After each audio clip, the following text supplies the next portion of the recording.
ये कहानी मेरी नहीं, प्रत्येक बेरोजगार की है। ये कहानी आज से 18 साल पहले यानी कि 2002 की है। ये कहानी उस ज़माने की है जब मैं 12th पास करके अपनी उम्र का 18 होने का इंतज़ार कर रहा था। उस समय फॉर्म ऑफलाइन भरे जाते थे। मैंने भी अपनी ज़िंदगी को रोशन करने के लिए OMR सीट के गोले काले करना शुरू कर दिए, लेकिन हम उतने तैयार नहीं थे कि गांव का नाम रोशन करके रोशनी के साथ शादी कर लें। हम हर बार फेल हो रहे थे। हर बार रिजल्ट में बाबा जी का घंटा मिलता था। भारत सरकार द्वारा आयोजित प्रत्येक एग्जामों के स्वयंवर, चाहे वो बैंक, SSC, रेलवे, पुलिस, हम प्रत्येक में भाग ले रहे थे, लेकिन सफल नहीं हो पा रहे थे। खैर, हम बेरोजगारों की जाति ऐसी होती है, बार बार प्रयास करने की।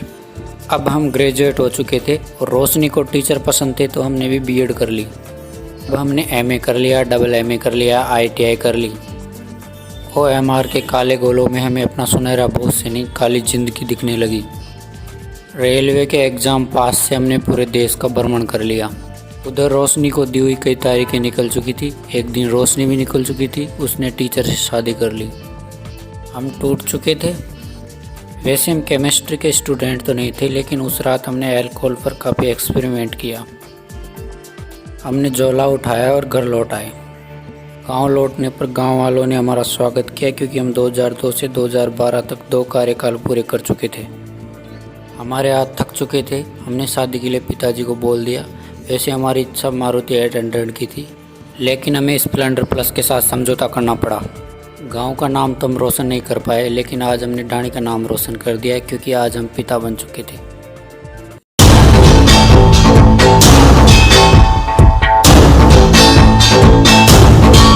इन हाथों ने तो 2012 में हथियार डाल दिए थे, लेकिन पत्नी के प्रवचन सुनकर हम फिर से वनवास जाने को तैयार हो गए।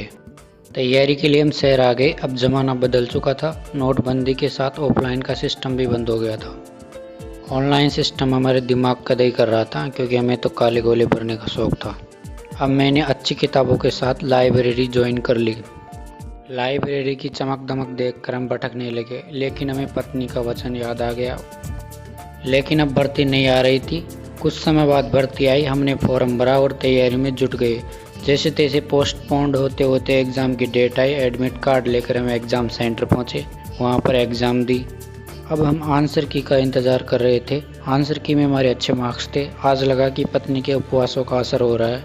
एक दिन टायर सेकंड का रिजल्ट आया और हम पास हो गए। अब बारी थी टायर सेकंड की। हमने बाबा भोले का आशीर्वाद लिया और तैयारी में जुट गए। टायर 2 के एग्ज़ाम लगने के बाद हम बस रिज़ल्ट का इंतज़ार करने लगे। रिज़ल्ट आया और इस बार हमारा फाइनली चयन हो गया और हमने दोस्तों को पार्टी दे दी। सभी रिश्तेदारों और गांव वालों ने बधाई दी। भर्ती अचानक हाई कोर्ट में चली गई और हाई कोर्ट से सुप्रीम कोर्ट में चली गई। हम न्याय और ज्वाइनिंग का इंतज़ार करने लगे। तभी सुनवाई की तारीख आई और कोरोना आ गया। अब धोने के बाद हम भी रिटायर हो गए, क्योंकि अब मेरी आयु 35 पार हो गई थी। तो मेरे पास एक ही उम्मीद थी कि कोर्ट की सुनवाई के बाद मुझे ज्वाइनिंग मिल जाएगी, लेकिन एक दिन खबर आई कि भर्ती को रद्द कर दिया गया। ये बिक गई है गवर्नमेंट। अब गवर्नमेंट में कुछ नहीं है। ये बहन चो सारे मिलके हमको पागल बना रहे हैं, मादर चौथ के बच्चे। खैर, इस असफलता से मुझे ज़्यादा दुख नहीं हुआ, क्योंकि रेलवे और बाकी कई सरकारी संस्थाएं प्राइवेट क्षेत्र में जा रही है, तो इससे अच्छा है कोई प्राइवेट कंपनी में कार्य कर लिया जाए। ये कहानी आपकी ज़िंदगी से मिलती है तो वीडियो को लाइक, शेयर और सब्सक्राइब करें।